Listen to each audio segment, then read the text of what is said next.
Yasmine Tanres here with FabTV, and I'm joined by Byron Bowers. How are we doing? Man, not bad. It's good to be Not here. bad, yeah, right? Sitting here, you know what I mean, on camera doing this thing.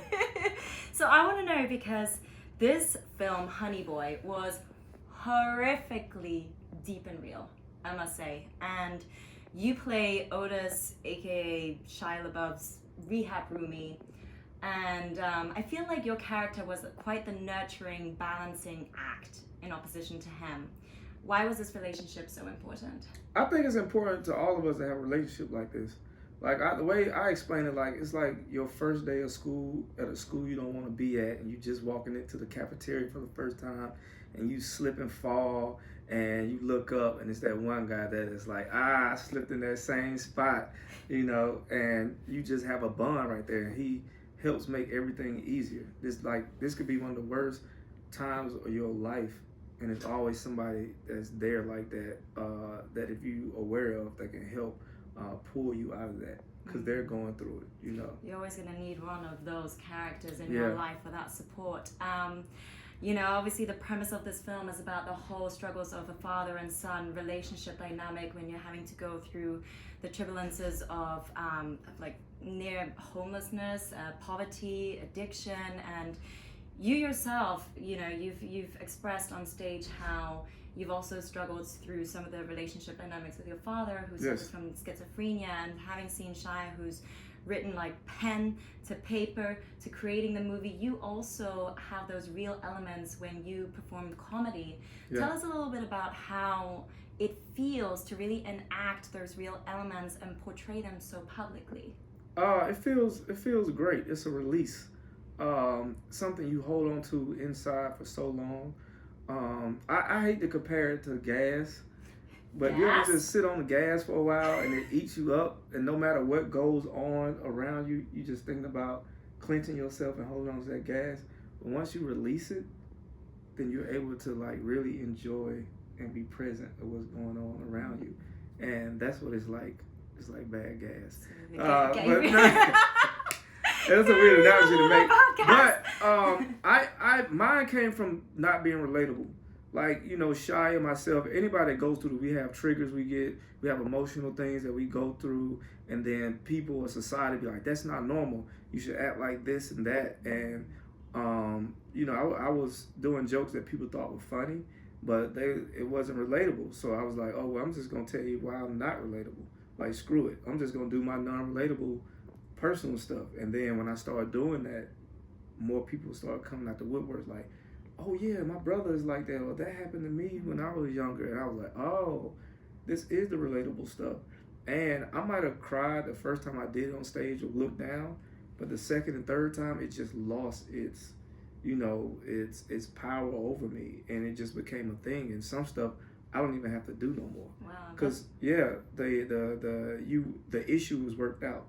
Like, I found out like where that problem came from, and I seen that it was just my point of view on what happened, and that this other person has their side of the story, and it lost all this power over me. So since then, I just been working these shows, been therapy getting out sessions. all that gas, getting it out. I mean, okay, it really speaks upon the master cleanse, what they call it. Not a juice cleanse, it's a master cleanse. There you go. So really digging real deep and getting it out. Of course, it does become so much more relatable then. I want to touch upon how you were also working with Har'el. She's like incredible with the direction. How was it working under her direction? It's like trusting. It's trust. When you come from stand-up, it's you. And then you go to somebody like that, and you have to trust them, that they're gonna take what you do and make it good, and vice versa.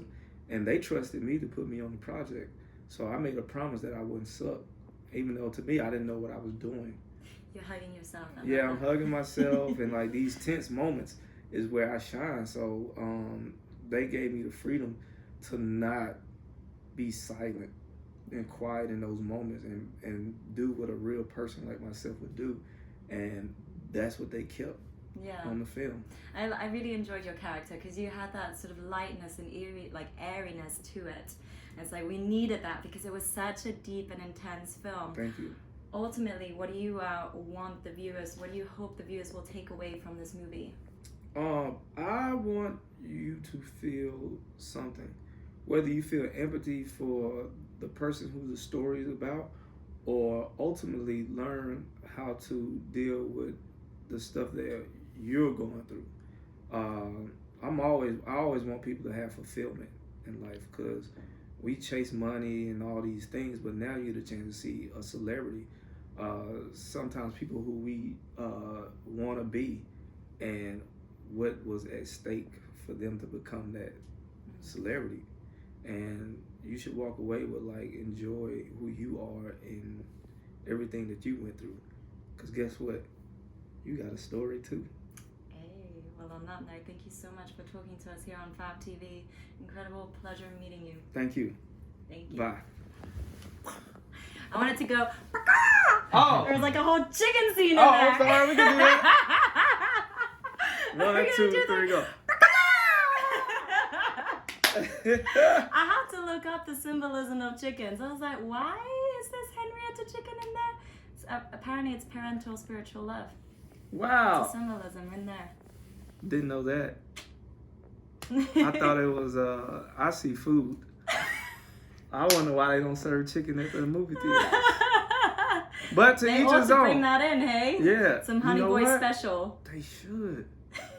Wow. But then you hear a lot of this during the movie. Doing the certain dramatic scenes, you hear.